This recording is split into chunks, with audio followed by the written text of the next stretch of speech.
Nearly 4,000 species of snakes live on our planet today. These scaly, legless reptiles inhabit every continent besides Antarctica, adapting to an incredible range of climates and habitats. From tropical rainforests to sandy deserts, snakes are some of the world's most colorful, innovative, and sometimes dangerous predators. But snake species weren't always as diverse and sophisticated as they are today. Long before there were giant pythons or venomous cobras, the ancestors of snakes were small, unremarkable lizards. These primitive creatures lived during the late Jurassic and early Cretaceous periods, roughly 160 to 100 million years ago. Back then, our planet was ruled by dinosaurs, the biggest terrestrial animals to ever walk on Earth.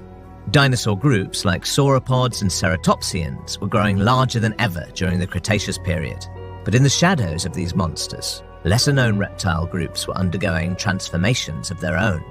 This is where the story of snake evolution really begins, with small populations of terrestrial lizards living in dense forests across the southern hemisphere. Within these lush ecosystems, lizards often maneuvered through tree roots and dense underbrush, where they hunted smaller forest dwellers, like insects and worms. To help them squeeze through these confined spaces, some lizards evolved longer, sleeker body plans, and their legs gradually began to shrink. It's a common misconception that snakes suddenly lost all 4 of their limbs from neglect or disuse. Instead, this evolutionary process happened gradually, over millions of years, due to natural selection, unfolding in stages that we can actually identify within the fossil record. Most basal snakes lost their forelimbs long before their hind limbs. For example, Najash rionegrina was a 2-legged terrestrial reptile, often considered a transitional species in the evolution of snakes. Najash's body was long and flexible, and its jaws opened wider than those of typical lizards, which allowed it to consume larger prey. However, its anatomy was more primitive, retaining its sacrum, pelvic girdle, and 2 small but functional hind legs. Even though Najash had legs, they were probably too small to be its primary way of moving around. Najash probably traversed the desert floor not by walking, but by wiggling or undulating its body, an early example of slithering locomotion, which is common among snakes today. It may have then used its hind legs for more niche activities, such as burrowing or mating. Najash remains one of the most primitive snakes ever discovered, but it wasn't the only basal snake developing during the Cretaceous period. Another ancient species belonged to the genus Pachyrhachis, which dates back to roughly 98 million years ago. Fossils of Pachyrhachis were first discovered among marine limestone, suggesting that it lived at least part of its life underwater. Like Najash, Pachyrhachis was a transitional species, possessing some lizard-like characteristics, including a pair of hind limbs. However, in the case of Pachyrhachis, the limbs were less functional. Over millions of years, the hind limbs of basal snakes would become smaller and vestigial, but in some cases they didn't disappear entirely. In fact, evidence of these vestigial hind limbs can still be found in modern boas and pythons, which retain internal remnants of pelvic bones, along with small external spurs near the back of their body. These little structures may not look like much, but these spurs help us understand how snake anatomy evolved over time. By the end of the Cretaceous period, snakes were becoming more advanced and carving niches as potent prehistoric hunters. But the world was soon rocked by a devastating extinction event, known as the Cretaceous Paleogene, or KPG extinction. 66 million years ago, a giant asteroid struck the surface of Earth, causing worldwide devastation and dramatically impacting Earth's biosphere, wiping out approximately 75% of species, including all non-avian dinosaurs. After this extinction event, life was challenging for creatures of all shapes and sizes, but snakes found ways to adapt and thrive. They had low metabolic requirements and could survive longer without food relative to bigger animals like dinosaurs. They also lived in naturally sheltered habitats, such as burrows, which protected them from harsh weather and extreme temperatures. Because of these natural advantages, snakes were able to capitalize on their changing ecosystems, evolving into dynamic, powerful, and sometimes enormous predators.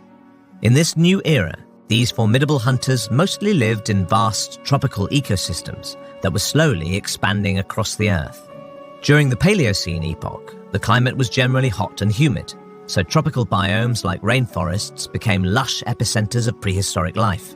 All kinds of mammals, reptiles, birds, and fish lived in these prehistoric jungles, providing abundant food for larger snake species, including a fearsome predator known as Titanoboa cerihonensis. This humongous, semi-aquatic monster grew an estimated 13 meters long, making it the longest snake species ever discovered. Titanoboa shared many physical characteristics with modern-day boas, but fossil evidence suggests it may have behaved more like an anaconda. When hunting, Titanoboa likely immersed itself in shallow, swampy water. This natural camouflage allowed Titanoboa to disguise its massive body and stealthily ambush its prey.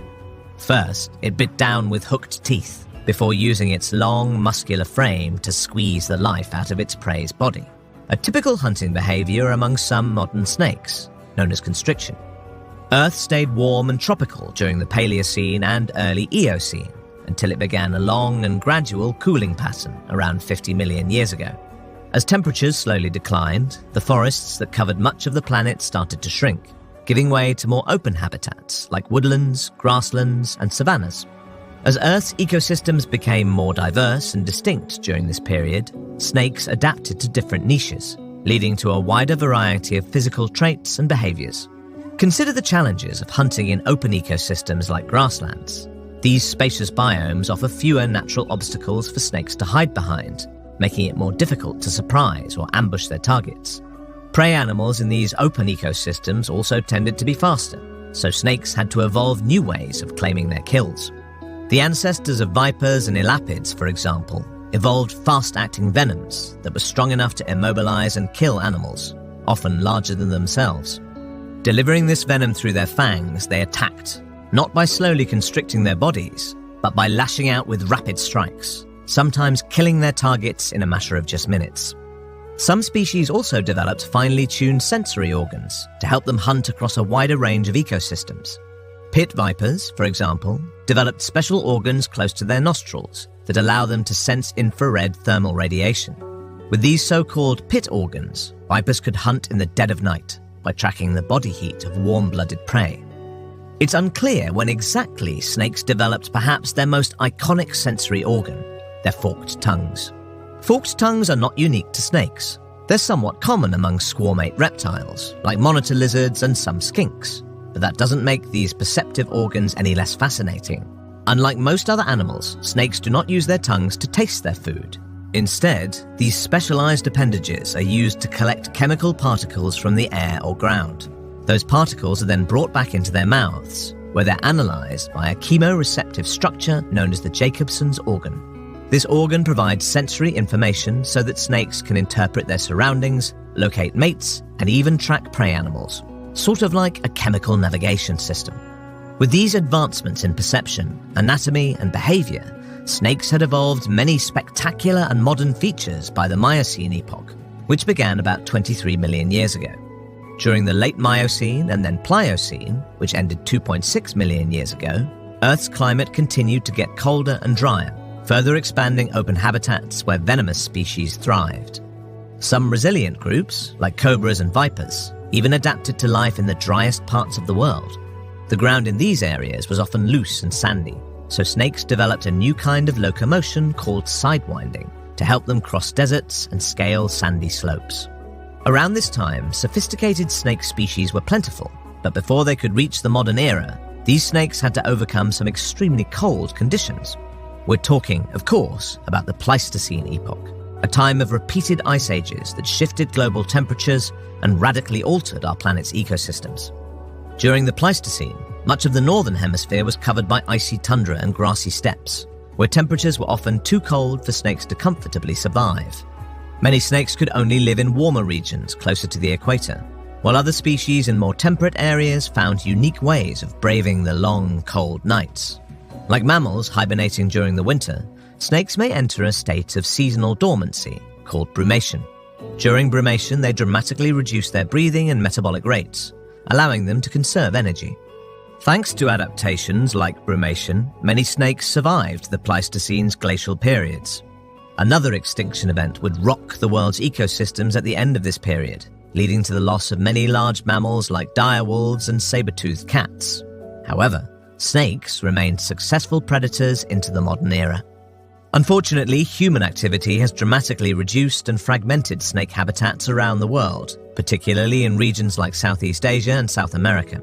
We've also introduced invasive animals in their environments that either steal their prey or hunt snakes directly, like mongooses. Despite these challenges, snakes have found ways to coexist with humanity. They live in our parks, gardens, and suburbs, feeding on common pests and slithering through the forgotten corners of our lives. While snakes can occasionally be scary, they are remarkable creatures with an extraordinary past.